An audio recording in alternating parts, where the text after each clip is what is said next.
Victoria, Richard breathed, and his perfect world shattered like crystal. The ex-wife he abandoned now stood at the threshold of the ballroom without a single tear, without a word of accusation. Her silence was more terrifying than any rage. Beside her, 6 children in formal attire, 6 perfect replicas of him, were staring right at him. They were 6 living questions for which he had no answer. Why was she here? Why on this exact day? And most importantly, what did she want? Watch to witness this fateful moment. Subscribe now so you don't miss what happens next. What do you think is going through Victoria's mind? Let us know your predictions in the comments below. The chandeliers of the Metropolitan Museum of Art glittered like stars trapped in crystal, casting a golden glow over the Met Gala's swirling crowd. Victoria Williams glided through the throng, her emerald silk gown catching the light with every step, a quiet elegance that drew admiring glances from the older financiers at her side. She spoke with ease, weaving insights on Renaissance architecture into their discussion of market trends, her voice steady and warm. To the world, she was the poised wife of Richard Williams, heir to a Wall Street dynasty, but beneath her polished smile, a quiet unease stirred. Tonight felt different. Richard's usual charm was absent, replaced by a restless energy that tugged at her nerves. She scanned the room for him, her gaze cutting through the sea of tuxedos and couture. There he was near the grand staircase, his phone clutched tightly, fingers tapping with urgency.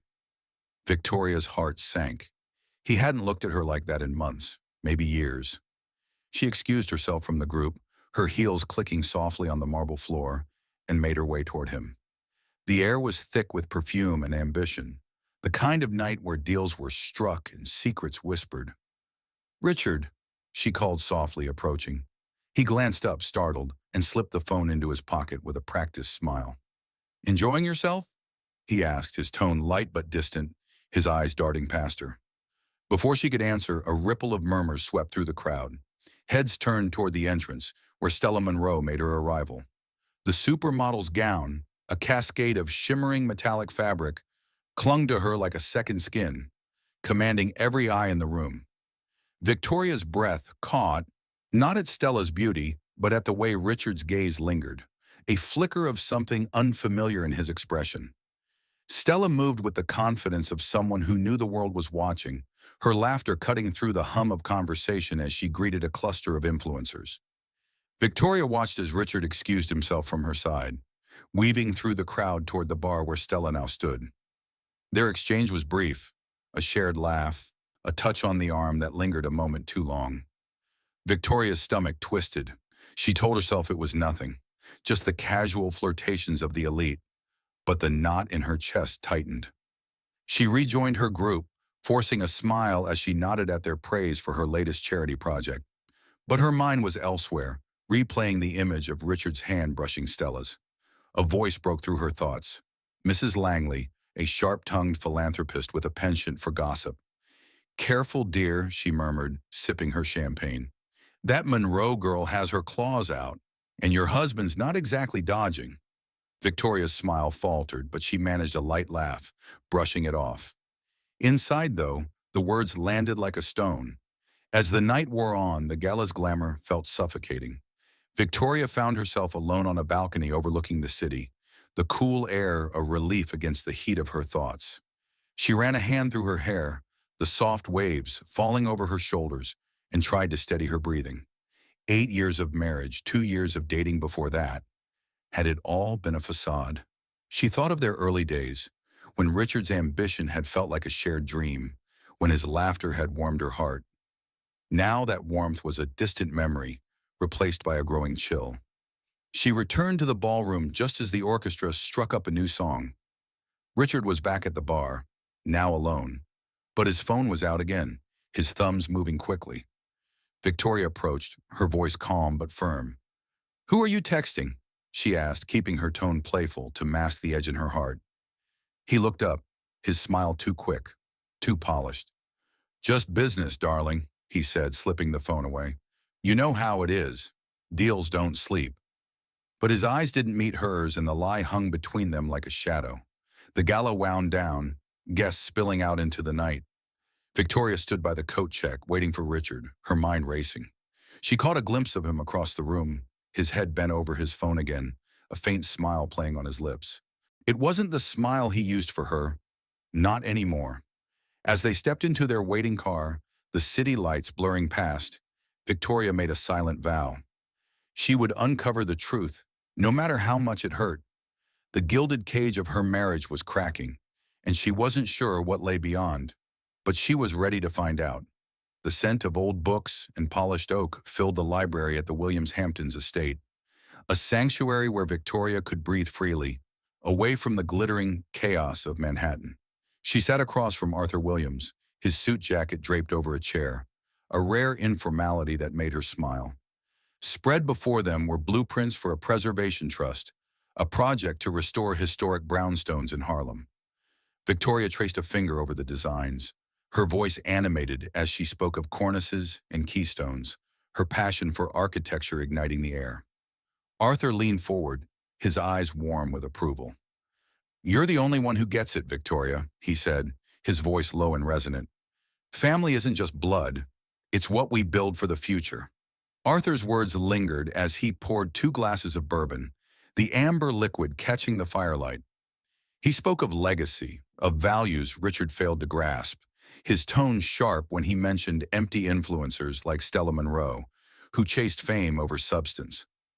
Victoria nodded, her fingers brushing the soft waves of her hair, but her thoughts drifted to Richard's distracted gaze at the Met Gala weeks earlier.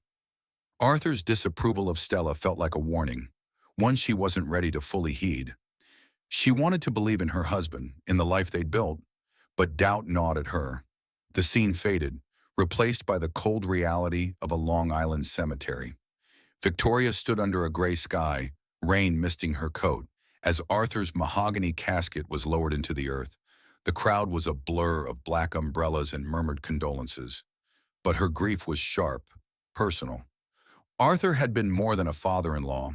He'd been her confidant, her champion. She glanced at Richard, standing apart, his face a mask of solemnity that didn't reach his eyes. He checked his watch, then his phone, as if the funeral were an inconvenience. Victoria's chest tightened, the memory of his late-night texts at the gala flashing in her mind. As the service ended, mourners drifted to their cars, but Victoria lingered by the grave, her fingers tracing the engraved name on the headstone. Arthur's words about family echoed, now heavy with loss. She'd leaned on his belief in her, his trust that she could anchor Richard. But Richard's absence during the eulogy, his hurried whispers to an aide, felt like a betrayal of that trust. She pulled her coat tighter, the rain soaking through, and wondered if Arthur had seen something in his son she'd been blind to. The reception at the estate was a parade of Wall Street titans offering hollow sympathies. Victoria moved through the crowd, nodding politely, her mind elsewhere. She overheard snippets of conversation, whispers of Richard's latest real estate ventures, flashy projects Arthur would have scorned.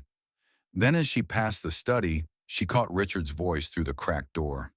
"With Dad gone, things will be easier," he said, his tone clipped, urgent. "No more lectures about legacy." Victoria froze, her pulse quickening. She couldn't see who he was speaking to, but the words cut deeper than the rain. She slipped into the hallway, her heels silent on the rug, and pressed herself against the wall. Richard's voice continued, low and secretive. "We'll move forward soon. Just keep it quiet." The call ended with a click, and Victoria's breath caught. She thought of the gala, of Stella's laugh, of Mrs. Langley's warning. The pieces were falling into place, jagged and sharp. She wanted to barge in, demand answers, but something held her back. Fear, perhaps, or the weight of Arthur's absence. Instead, she returned to the reception, her smile a practiced shield, but her resolve hardened. Whatever Richard was hiding, she would uncover it. As the last guest departed, Victoria stood alone in the library, the blueprints still spread on the table. She touched them, a silent promise to Arthur to honor what he'd valued. The house felt emptier without him, the walls echoing with questions. Richard's car pulled away, headlights cutting through the dusk, leaving her behind. She clutched her coat, the chill of the night sinking into her bones. The gilded cage was cracking wider, and Victoria knew she couldn't stay inside much longer. She would follow the truth, wherever it led. The penthouse glowed under the Manhattan skyline, its floor-to-ceiling windows framing a city that never slept, but Victoria felt the walls closing in. Days after overhearing Richard's cryptic phone call at the funeral, she stood in their living room, her fingers gripping the edge of a velvet sofa she'd chosen for its warmth. Richard paced near the bar, his tie loosened, his eyes avoiding hers. The air was thick with tension, the kind that had been building since the Met Gala, since Arthur's death. "We need to talk," he said, his voice clipped, devoid of the charm that once drew her in. Victoria straightened, her silk blouse catching the light, and braced herself for the truth she'd been dreading. Richard didn't sit. He stood by the window, his silhouette sharp against the city's glitter, and confessed. "I've been seeing Stella," he said, the words landing like a blade. "It's serious. I want a divorce." Victoria's breath caught, but she held his gaze, refusing to crumble. He spoke of irreconcilable differences, as if their 8 years together could be reduced to a legal phrase. She wanted to scream, to demand why, but her voice remained steady. "How long?" she asked. 8 months, he admitted, his fingers drumming nervously on the glass. The timeline burned. Months of lies, of stolen glances at galas, of late-night texts she'd tried to ignore. The next blow came swiftly. Richard introduced Marcus Thorne, a young lawyer with a slick smile and a briefcase full of papers. Marcus laid out the divorce settlement with cold precision. A modest payout, no claim to the Williams estate, no acknowledgement of Victoria's years shaping their home, their life. "You didn't contribute to the family wealth," Marcus said, his pen tapping the table, as if her love, her sacrifices, were worthless. Richard said nothing, his silence a louder betrayal than his words. Victoria's hands trembled as she signed the papers, not out of weakness, but rage. She was being erased, purged from the life she'd built, and Richard stood by, complicit. By week's end, Victoria packed her belongings into a few suitcases, leaving behind the art she'd curated, the rugs she'd chosen, the home she'd made. She moved to a small apartment in a quiet corner of Brooklyn, its bare walls a stark contrast to the penthouse's opulence. The first night, she sat on a second-hand couch, the city's hum a distant murmur through thin windows. Her stomach churned, a nausea she attributed to grief, to the weight of starting over. She stared at the boxes around her, each one a reminder of what she'd lost. But in that stillness, a spark flickered. She wasn't done yet. A knock at the door broke her reverie. It was Aisha, an old friend from Colombia, her presence a burst of warmth in the sterile space. Aisha's eyes softened as she hugged Victoria, her words firm but kind. "You're more than his wife," she said, handing her a coffee and a sketchbook. "You're an architect, a creator. Build something new." They talked late into the night, Aisha's stories of her own struggles as a black woman in design reigniting Victoria's passion. She flipped through the sketchbook, her fingers tracing ideas for spaces that nurtured, that inspired. For the first time in weeks, she felt a flicker of hope. As Aisha left, Victoria stood by the window, the Brooklyn skyline a patchwork of light and shadow. She thought of Arthur, his belief in her, his disdain for the shallow world Richard chased. The nausea returned, sharper now, and she pressed a hand to her stomach. It wasn't just stress. She knew her body, knew something was shifting. She pulled out her phone, scheduling a doctor's appointment for the next day, her mind racing with possibilities. The city pulsed below, indifferent to her pain, but Victoria felt a resolve taking root. Richard might have cast her out, but she would rise, not for revenge, but for herself. The apartment was quiet, save for the hum of a distant siren. Victoria sat back on the couch, the sketchbook open on her lap. She drew a single line, the start of something new. Whatever the doctor revealed tomorrow, she would face it head-on. Richard's betrayal had stripped her bare, but it had also set her free. She wasn't sure what lay ahead, but she was ready to find out. The fluorescent lights of the small-town clinic buzzed faintly as Victoria sat on the edge of the examination table, her fingers twisting the strap of her bag. The nausea that had plagued her since leaving the penthouse had grown insistent, a nagging pulse she could no longer blame on heartbreak.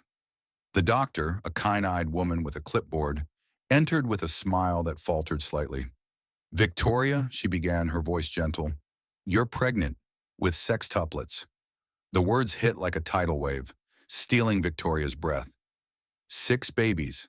After years of failed treatments, of whispered prayers in sterile rooms, this miracle felt both impossible and overwhelming. She pressed a hand to her stomach, her mind racing with fear and a strange, fierce hope. The doctor spoke of risks, preterm labor, high stakes, but Victoria barely heard her. She saw flashes of a future she hadn't dared imagine. Tiny hands, laughter, a family of her own. She thought of Richard, his cold dismissal, his new life with Stella. These children were hers alone, a secret she would guard fiercely. As she left the clinic, the autumn air crisp against her skin, she made a vow. She would build a world for them, one where they'd never feel discarded. Victoria moved to a quiet town an hour from New York, trading Manhattan's glitter for tree-lined streets and a modest cottage. The divorce settlement, meager as it was, became her seed money. She poured her heart into a dream born from her love of architecture and Arthur's lessons on legacy, the Legacy Academies, a chain of elite preschools focused on art and culture. She leased a small building, its faded brick walls a canvas for her vision. Days blurred into nights as she sketched designs, met with local parents, and negotiated with suppliers. Her hands, once used to arranging fine art, now wielded paint rollers and spreadsheets, each stroke a defiance of Richard's betrayal. The first academy opened to a crowd of curious families, their children's laughter echoing through colorful classrooms adorned with murals Victoria had commissioned. Word spread, and soon parents from neighboring towns clamored for spots, drawn to the school's warmth and its mission to nurture creativity. Victoria stood at the entrance on opening day, her hair falling in soft waves over a tailored blazer, greeting each family with a smile that masked her exhaustion. The success was exhilarating, but at night, alone in her cottage, she felt the weight of her secret. The sextuplets, still months from arriving, were her driving force, their future her anchor. Aisha visited often, her energy a lifeline.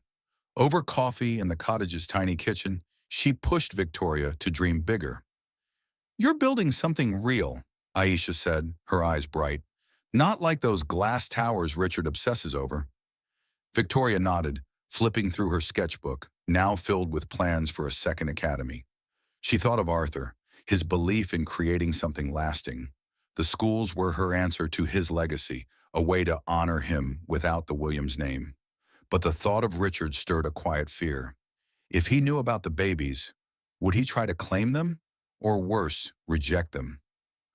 As the weeks passed, Victoria's belly grew, a silent promise beneath her loose dresses.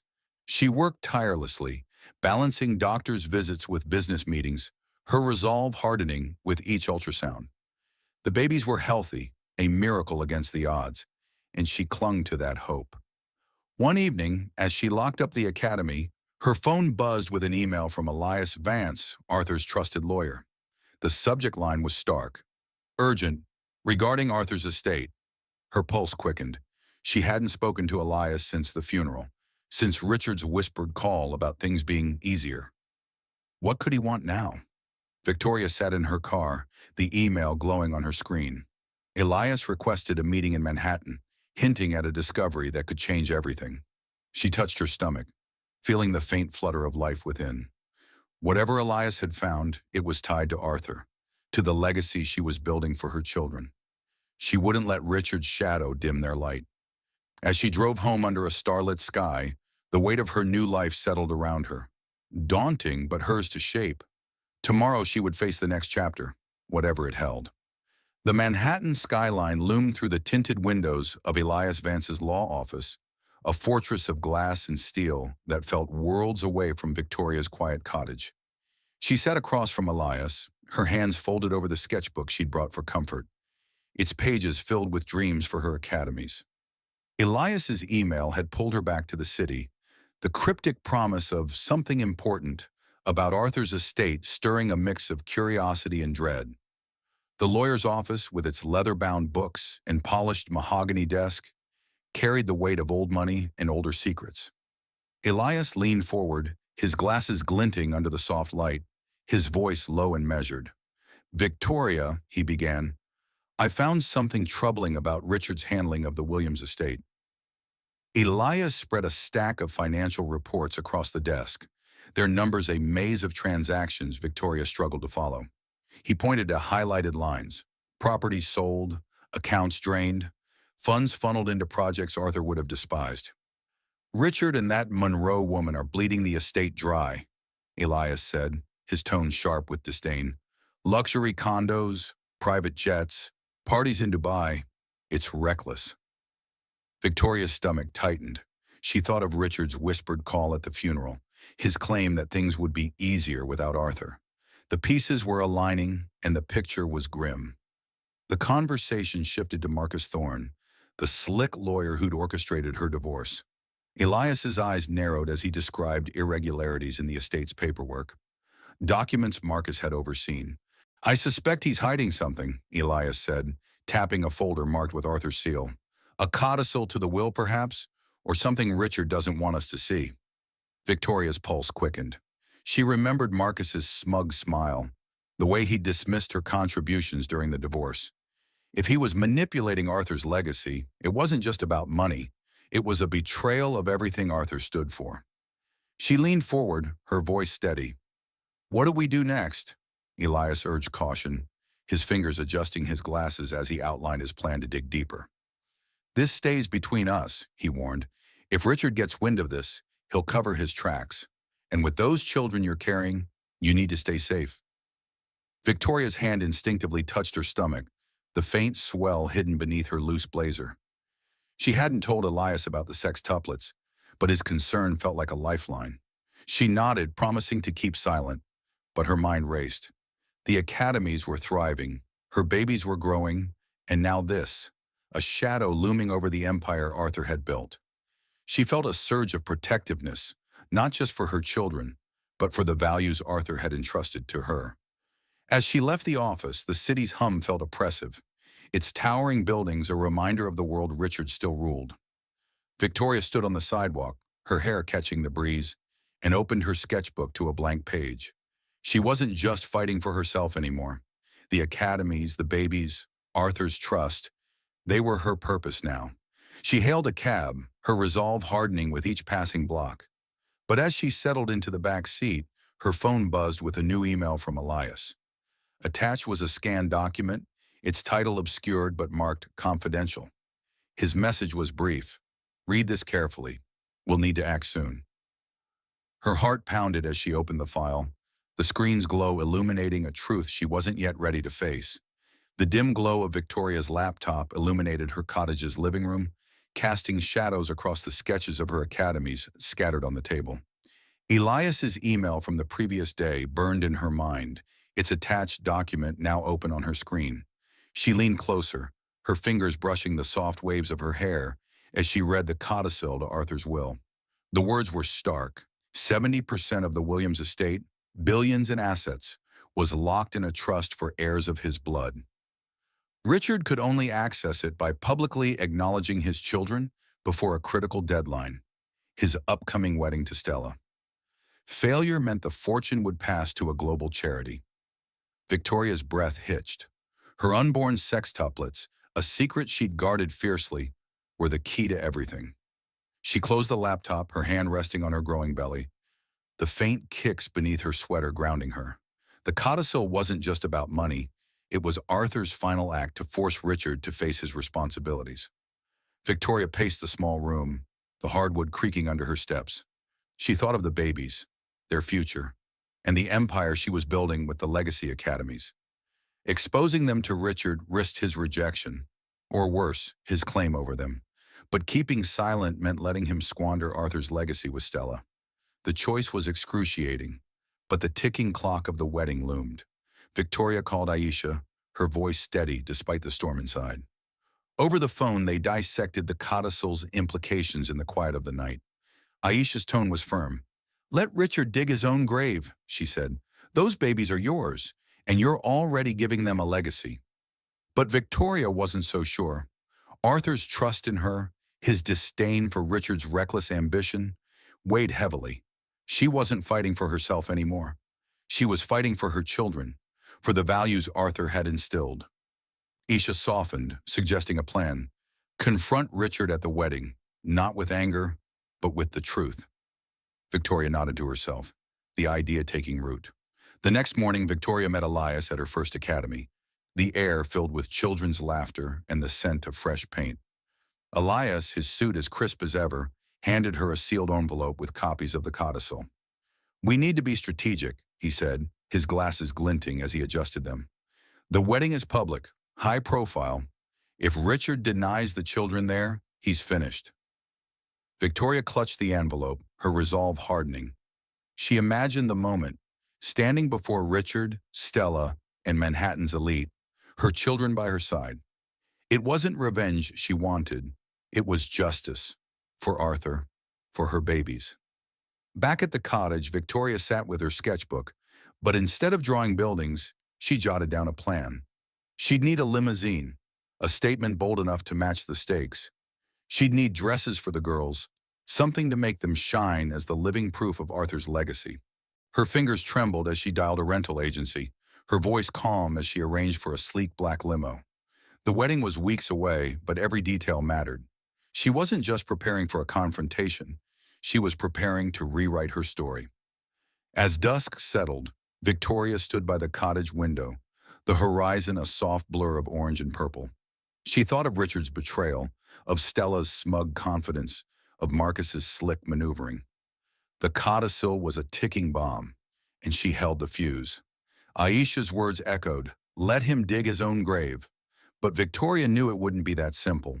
Richard's world was built on appearances, and she'd need to dismantle it carefully. She touched her belly again, feeling the strength of the lives within her. The wedding would be more than a ceremony.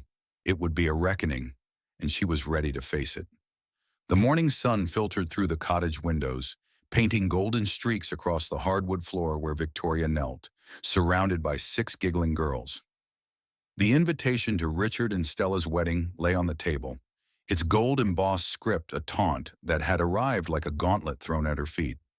Victoria's fingers brushed the card, her resolve steeling as she looked at her daughters, Emma, Lily, Rose, Grace, Sophia, and Olivia, their eyes bright with curiosity. They were her strength, her reason, and soon they would be the undeniable truth that shattered Richard's carefully curated world.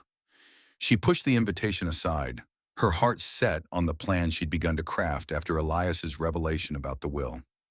Victoria gathered the girls in a circle, their small hands clutching hers. "We're going on an adventure," she said, her voice warm but firm. "And we'll need to be brave, like the heroes in your stories." She spoke of their grandfather, Arthur, not by name, but as a man who believed in building things that lasted, like the academies she'd created. The girls listened, wide-eyed, as she wove lessons of confidence and kindness into her words. Emma tilted her head, asking, "Will we wear princess dresses?" Victoria laughed, the sound easing the knot in her chest. "The prettiest ones," she promised, already picturing them in matching pink gowns, a vision to stop hearts. She spent the day preparing, her hands steady as she dialed the rental agency to confirm the sleek black limousine she'd reserved. At a local boutique, she selected 6 delicate pink dresses, their soft tulle skirts shimmering under the shop's lights. The seamstress raised an eyebrow at the identical order, but Victoria only smiled, her mind on the moment those doors would open at the plaza. She met with Elias by phone, his voice crackling with urgency as he finalized the legal documents. "Everything's in place," he assured her. "The codicil will speak for itself, but your presence will make it undeniable." Victoria nodded, her fingers tracing the edge of her sketchbook, now filled with notes for the confrontation. Back at the cottage, Victoria stood before a mirror, slipping into a burgundy gown that hugged her frame, its deep hue a quiet declaration of power. She smoothed her hair, its gentle waves catching the light, and practiced the words she'd say. Not to Richard, but to the world watching. This wasn't about revenge. It was about claiming what was right for her children, for Arthur's legacy. The girls twirled in their dresses, their laughter filling the room, and Victoria knelt to adjust their sashes. "You're my light," she told them, her voice thick with emotion. "No matter what happens, we're together." Lily grinned, Rose spun in circles, and Sophia clung to her hand, their trust fueling her courage. As evening fell, Victoria sat with Aisha over tea, the cottage quiet save for the girls' soft chatter upstairs. Aisha leaned forward, her eyes fierce. "You're not just walking into that wedding, you're rewriting the story." Victoria nodded, but doubt flickered. What if Richard fought back? What if Stella twisted the narrative? Aisha squeezed her hand. "You've built an empire from nothing. This is just one more step." Victoria exhaled, her resolve hardening. She thought of Arthur's library, his bourbon-fueled talks about family. She wasn't just fighting for her children. She was honoring him. The night before the wedding, Victoria lay awake, the invitation glowing faintly in the moonlight on her nightstand. She imagined the grand ballroom at the plaza, the cameras, the elite whispering behind their champagne flutes. Richard would be there, smug in his tuxedo, Stella radiant in white. But they wouldn't expect her, not with 6 girls who carried Arthur's blood, who embodied his values. She rose, slipping on a robe, and checked on the girls, their small forms curled in their beds. The limousine would arrive at dawn. The dresses were pressed, the documents ready. Victoria stood at the window, the stars sharp against the sky, and whispered to herself, "Tomorrow we change everything." Shakuchunana, the grand ballroom of the plaza shimmered with opulence, its crystal chandeliers casting a soft glow over tables draped in ivory linens. Guests in black tie and couture murmured with anticipation as Richard and Stella stood at the altar, her white gown a cascade of silk, his tuxedo pristine. Victoria waited outside, her burgundy gown a bold contrast to the chaos within her. The limousine idled behind her, its doors open, revealing 6 small figures in pink tulle dresses, their giggles a quiet anchor. Emma clutched her hand, Lily twirled, and Sophia's eyes sparkled with trust. Victoria took a breath, her resolve as sharp as the city skyline beyond the windows. This was the moment she'd prepared for. Inside, the officiant's voice rang out, poised to declare the couple wed. Elias Vance stepped forward, his suit crisp, his voice cutting through the music. "I must interrupt," he said, holding up a sealed envelope. The room fell silent, cameras swiveling as he announced, "There's a matter concerning the Williams estate that cannot wait." Richard's smile faltered, his fingers tightening on Stella's arm. Victoria felt the weight of the codicil in her clutch, its truth a ticking bomb. Elias nodded toward the doors, and she knew it was time. The double doors swung open, and Victoria stepped into the ballroom, her heels echoing on the polished floor. Behind her, the 6 girls walked in step, their pink dresses catching the light like petals in a storm. Gasps rippled through the crowd, phones flashing as the elite recognized the resemblance. Arthur's eyes, Richard's features, undeniable in each small face. Victoria stood tall, her hair falling in soft waves, her gaze locked on the altar. Stella's face drained of color, her bouquet trembling. Richard froze, his eyes darting between the girls, the truth dawning like a blade. Elias opened the envelope, his voice steady as he read the codicil. 70% of the Williams estate belongs to the heirs of Arthur's blood. Richard must acknowledge his children publicly, or the fortune passes to charity. The words hung heavy, the crowd's whispers rising to a roar. Stella let out a sharp cry, her voice shrill. "This is a lie! He doesn't have children!" But the girls stood firm, Rose tilting her chin defiantly, Grace holding Olivia's hand. Victoria didn't speak. She didn't need to. The truth was before them, living and breathing. Richard's face crumpled, his polished facade cracking under the weight of 1,000 eyes. He stepped toward the girls, then stopped, his hands shaking. "Victoria," he whispered, but she didn't flinch. She thought of the penthouse, the divorce papers, the years of lies. She thought of Arthur's library, his belief in her strength. This wasn't about his regret. It was about her children's future. Elias cleared his throat, pressing forward. "Do you acknowledge them, Richard, or do you forfeit everything?" The silence was deafening, the choice a noose around Richard's neck. Stella grabbed his arm, her voice a hiss. "Don't you dare!" But the cameras were rolling, the elite watching, their judgment sharper than any blade. Richard's shoulders sagged, his eyes meeting Victoria's for the first time in years. She saw no love there, only defeat. She turned to her daughters, kneeling to gather them close. "You're my light," she whispered, her voice steady despite the chaos. The crowd parted as she led the girls back to the limousine, their small hands warm in hers. She didn't look back. She didn't need to. As the limo pulled away, the plaza's golden glow faded behind them. Victoria glanced at her daughters, their faces pressed to the windows, chatting about the big party. She smiled, her heart full. Arthur's legacy wasn't in the billions. It was in these girls, in the academies she'd built, in the life she'd forged from ashes. Elias would handle the legal fallout. Richard would face his reckoning alone.